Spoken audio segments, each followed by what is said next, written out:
આજે આપણા બધાના માટે ગૌરવનો દિવસ છે કે આપણા સન્માનીય દેશના પ્રધાનમંત્રી નરેન્દ્રભાઈ મોદી સાહેબે 7મી ઓક્ટોબર 2001માં ગુજરાતની ધુરા સંભાળી અને 14 વર્ષ સુધી ગુજરાતના માનનીય મુખ્યમંત્રી તરીકે સેવા બજાવી, જનસેવાના કામો કર્યા અને દેશ અને પ્રદેશની જનતાના આશીર્વાદથી દેશના પ્રધાનમંત્રી બન્યા. અને આજે 24 વર્ષ અવિરત નોન સ્ટોપ એમને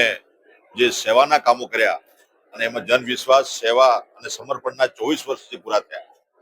અને એના માનમાં આજે વિકાસ સપ્તાહની ઉજવણી પૂરા ગુજરાતમાં થઈ રહી છે. માનનીય મુખ્યમંત્રી શ્રી એ આપણા બધાને આજે 33 જિલ્લાઓમાં આપણે સંબોધન કર્યું છે અને આજનો દિવસ છે એ મારા યુવા રોજગાર અને કૌશલ્ય સશક્તિકરણ સમારંભનો છે. અને એમાં આપણા બધાને ગૌરવ થાય કે આટલા વર્ષોમાં દેશમાં સૌથી વધુ રોજગારી આપતું આપણું ગુજરાત રાજ્ય છે. એ આપણા બધાના માટે ગૌરવની બાબત છે અને આપણા ગુજરાતના યુવાનો પણ